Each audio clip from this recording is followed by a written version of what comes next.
तो बच्चे बच्चों, नाम वही लाभ करेगा जो जगाया जाएगा। जब तक नाम सिद्ध नहीं होगा तब तक कोई नाम लाभ नहीं करेगा। किताबों में नाम जो लिखा है वो अपनी जगह पर सही है, लेकिन उसको आपने सिद्ध नहीं किया तो इनको लाभ नहीं पहुंचा सकते। गुरु तो बन गए लेकिन नाम को सिद्ध नहीं किया तो इनका कल्याण नहीं होगा। पहले नाम सिद्ध करो, ताकि आकर के इनको रास्ता दो। न रास्ता जानते हो न नाम सिद्ध करते हो, और इनके गुरु बन जाओगे, चेले बनाओगे तो इनका भला नहीं होगा और आपका भी नहीं होगा। क्योंकि जो तुम्हारी रामायण है उसी में लिखा हुआ है साफ। इधर उधर की कुछ नहीं, अपनी ही बात मान लो। अगर रामायण मानते हो तो उसको मानो। इसलिए नाम सिद्ध। जो महात्मा आते हैं तभी काम करते हैं जब नाम सिद्ध कर लेते हैं। सिद्ध नहीं होगा तो उन्हें कोई काम नहीं करना। चलो चलो बच्चों, जब आपका भी नाम नहीं है, ये तो प्रभु का नाम है। और वही का भेद बताया जाता कि चलो भाई अपने घर अपने। और जिसको बेनाम का है उसका पहले भी कोई नाम नहीं था, अभी नहीं है। बीच में आप रख दो और जीवों का लाभ पहुंचा दो सिद्ध करके, बस वो बेनाम रहेगा। इसलिए शंका करने की जरूरत नहीं, कोई शंका मत करो। और काम क्या धोखे का, भजनी तो कराना है, दुनिया को समझा देना और दुनिया से मोड़ना और ये बता देना तुम्हारे मानो कर्तव्य क्या है उनको, और असली काम तुम्हारा भजन। चलो चलो बच्चे जल्दी निकलो।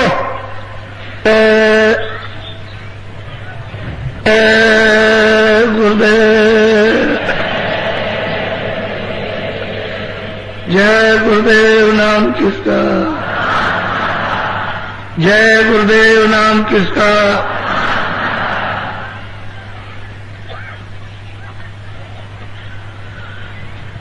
सतगुरु सतनाम तुमको को प्रणाम।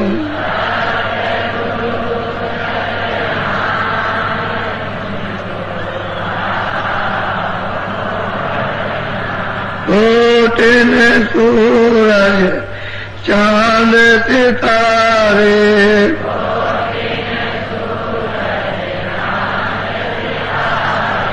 रोम रोम में करे उजारे।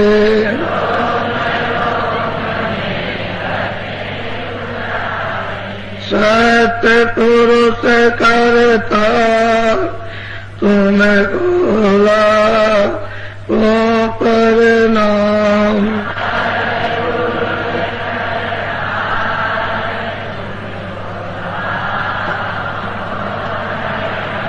अरे वो सूरज चांद सितारे,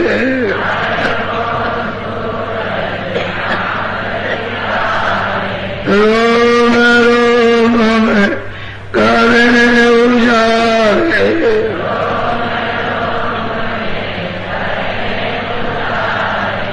अलग पुरुष करता तुम्हें तोला को प्रणाम।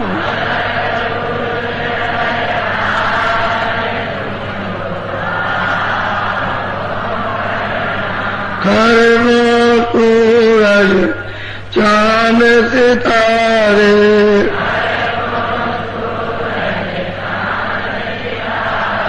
रोम रोम में करे उजारे।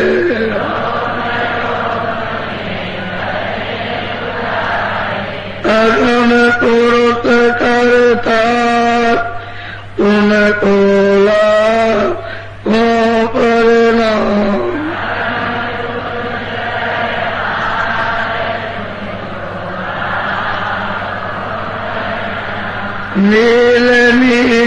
कसी बाण उतारे,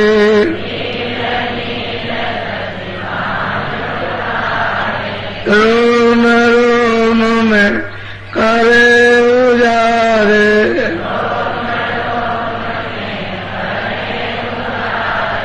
अनामी पुरुष करता तुम ओला को करना,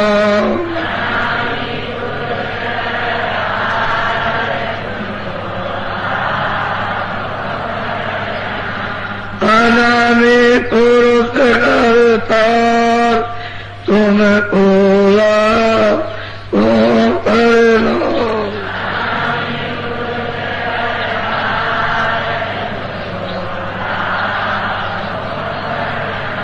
सतगुरु सतनाम तुम ओला को करना,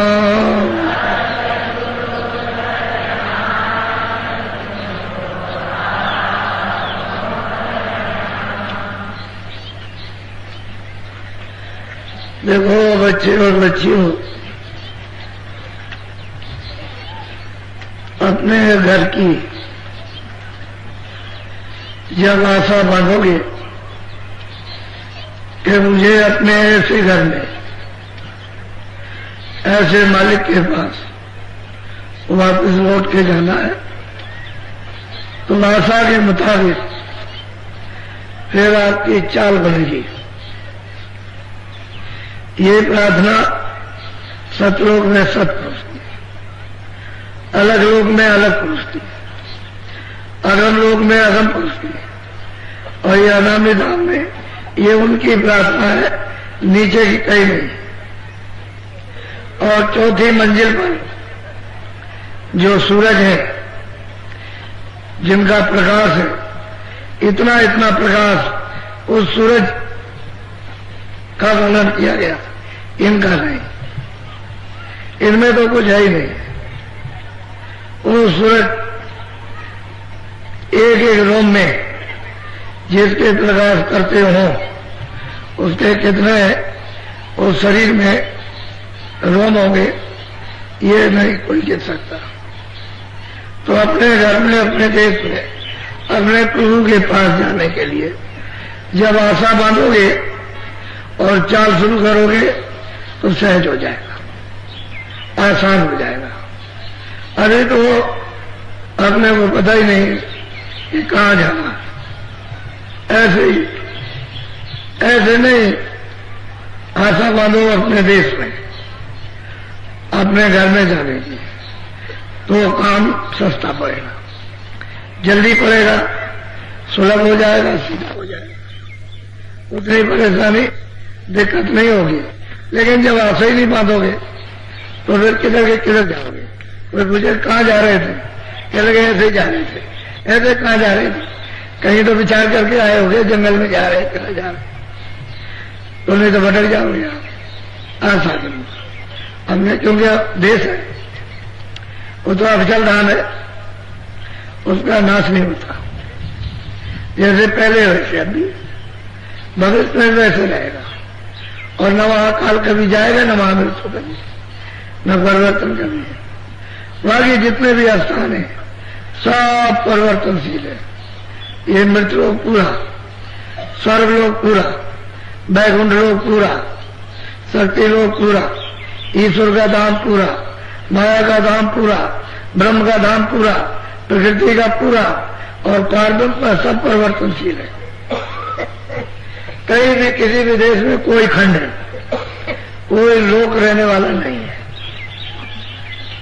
ये समस्तान पर्वत जो आपका घर है, सत्य देश, सत्य लोक वो अस्थायी है, अचल है, उसमें कोई परिवर्तन नहीं हो। ऐसा उस मालिक ने ये तीनों देश ऐसे रखे, अपना निज रूप यहां बैठा दिया। ये मालिक का निज रूप है, सतलोक में, अलग लोक में, अगम लोक, और यहां जो सूरत पहुंच जाएगी वो ऊपर उसको भेजा जाएगा। भाई यहीं तक जो कुछ है यहीं तक करना, आगे नहीं, यहीं तक। तो वहां पहुंच गए, उसके रूप का पूरा सतरूप का उसकी पूरा बोध हुआ, उसमें कोई किसी तरह की कमी नहीं। तो आशा के मुताबिक अभी हम लोग तमाम आशा इसमें मेरा इसमें बांधे हुए, ये मेरा इसी में आशा बना करके भाषा बनाएंगे।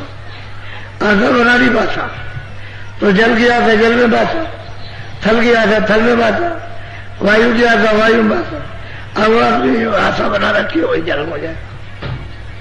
जब आप इधर से सब जगह बैठ के घर में जाने की आशा बनाओगे तो फिर भजन सुलभ हो जाएगा, आशा भी हो जाएगी, करने लगोगे और प्राप्त होने लगेगा, नहीं तो बड़ा मुश्किल होता।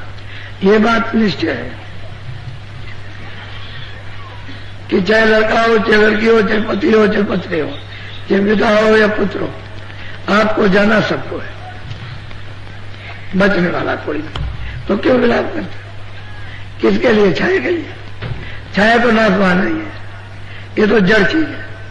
अगर चेतन की आप फिक्र करते हो तो फिर आप अपने को चेतन को जगा लो और उसका भी भला हो जाएगा।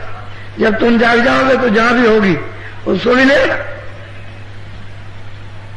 जब खुद जाग जाओगे तो पता रहेगा वो वहां है, तो उसको वहां से ले।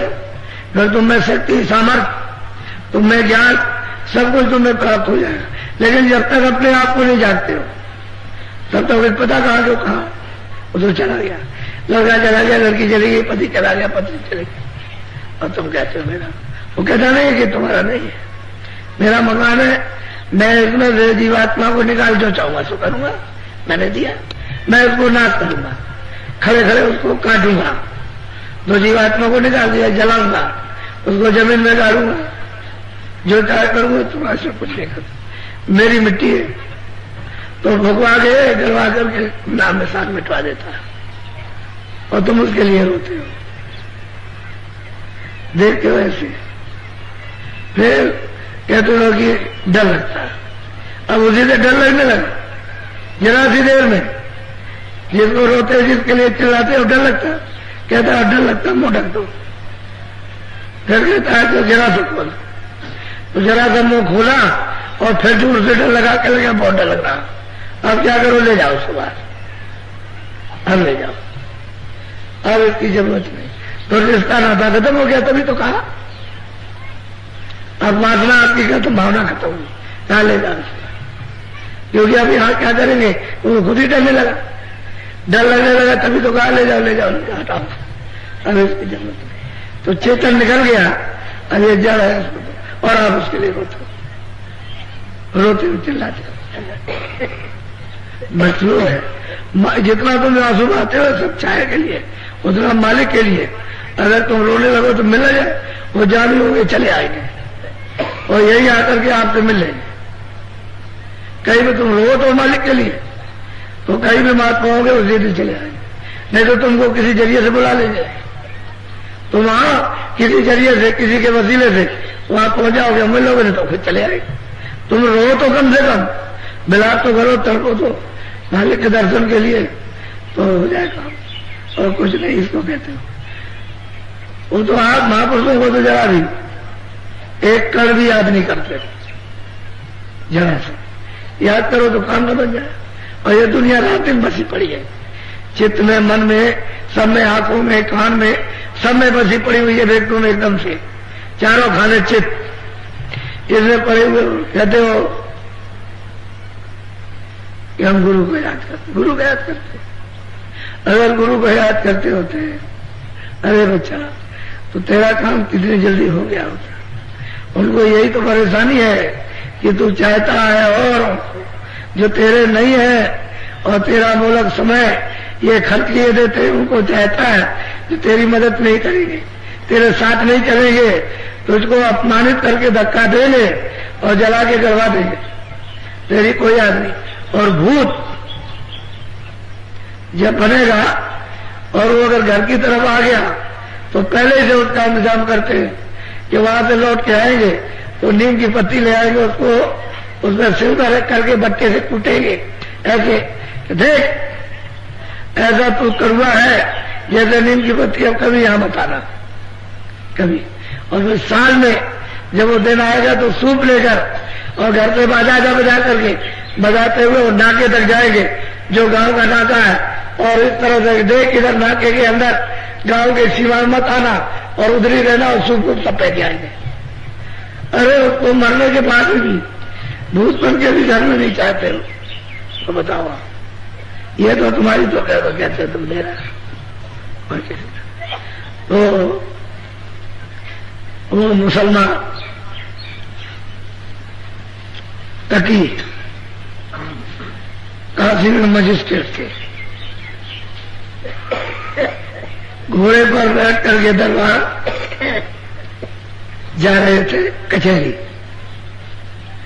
रास्ते में बड़े बड़े विद्वान पंडितों का उस सेवक के साथ विवाद हो रहा था, यानी मारा पीटी हो रही थी।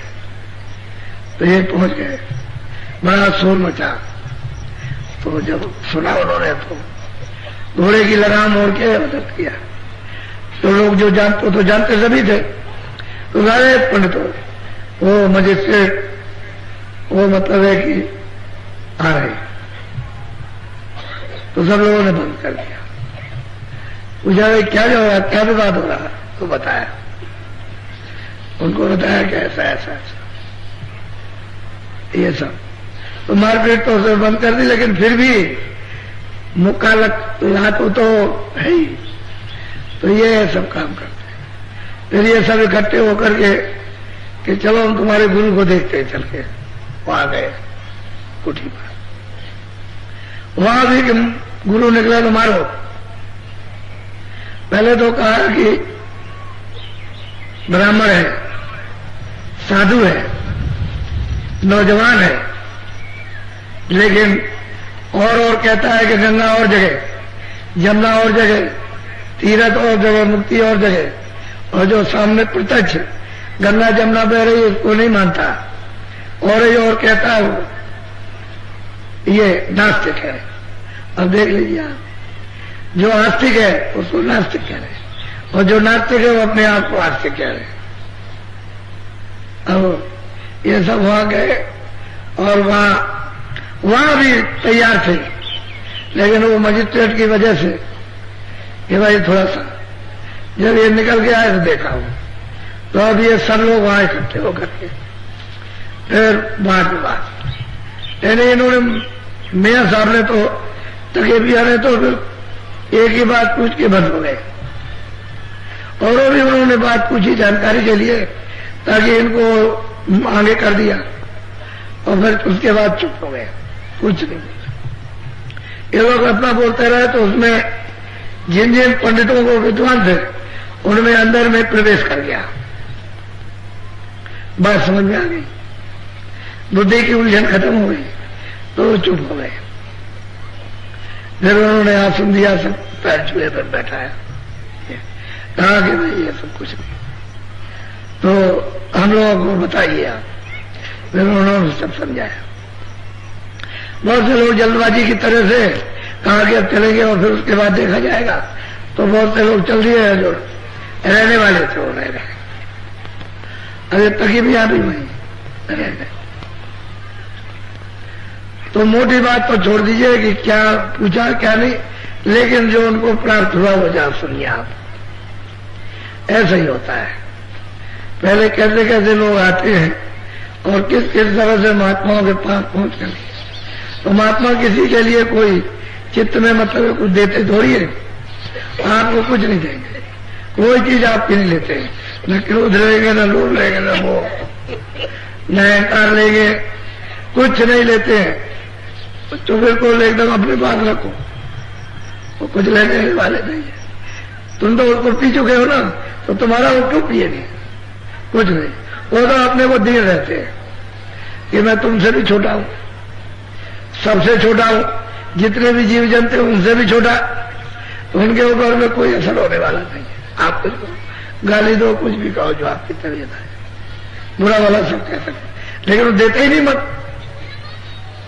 वो तो मन तो वहां लगा हुआ, यहाँ क्या है, वो तो देख रहे हैं कि झूठा जग बसा, सारा संसार झूठा है, इसमें लगा, और वो तो यहाँ है नहीं, तो क्यों देंगे? और आपकी चीज क्यों लेंगे? कुछ नहीं लेंगे। तो जरा सुन लीजिए, आप पढ़ो। हाँ चलो।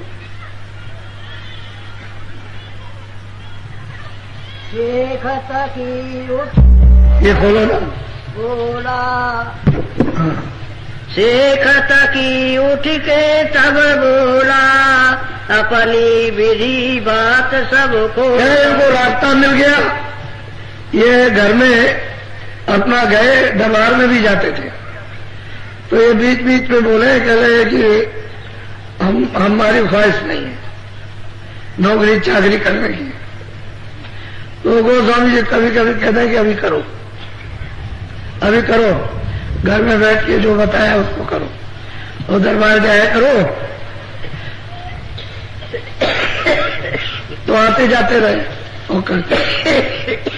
एक दिन पहुंच गए, कह रहे हैं कि अरे महाराज हमारी अर्ज तो सुन लीजिए, मैं कुछ कहने के लिए आया। बोलो। खुदावंत एक अर्ज हमारी, मैं मुरीद मुर्शिद। बस पहले समझ किया कि आप खुदा हो और मैं आपको बंदा हूं। इस बंदे की एक अर्जी है, उसको चित्त दे करके सुन लीजिए। उन्होंने उनको कहा खुदा हुआ और मैं आपका बंदा हूं, आपका सेवक हूं, और इस बंदे की सेवक की आपसे अर्जी है। एक अर्जी उसको चित्त दे के बोलो। बंदे ने बख्शीशी पाई, सो हजरत में कहो सुना। वो कहते हैं कि बंदे को जो बख्शीश मिली, जो खैरात मिली, जो आपने दान दिया इस बंदे को, आपकी वो कहते हैं हजरत है आप, हजरत यानी खुदा भी आप है और हजरत भी आप है। जो बंदे को, जो सेवक को, जो मुरीद को जो बख्शीश मिली है, यानी जो महर की नजर, जो दया की दृष्टि, जो आपने रूहानी दौलत, आत्मिक धन जो आपने दिया, उसको चित्त लगा के कान से सुनी। बोलो। एक रोज फजल असज कीजा, रूह चढ़ गई अगम की दीदा। कहते हैं कि मैं रोज जो आपने बताया, मैं रोज अभ्यास, रोज रियाज करता था, साधन करता था भजन। ऐसे करते करते मेरा दिल तो नौकरी वोकरी में लगता नहीं, मेरी अब कोई ख्वाहिश नहीं, मेरी तो यही है कि अब मालिक की इबादत कर रहे हैं। एक दिन क्या हुआ कि सुबह हमारी रूह ये आसमान में चढ़ गई। इसके इधर बैठी, इसके ऊपर आसमान है, कहते हैं कि उधर चढ़ गई, जिधर जमीन है उसी तरफ को चढ़ गई, क्योंकि नीचे आकाश है और ऊपर में मतलब जमीन है। तो कहते हैं मेरी रूह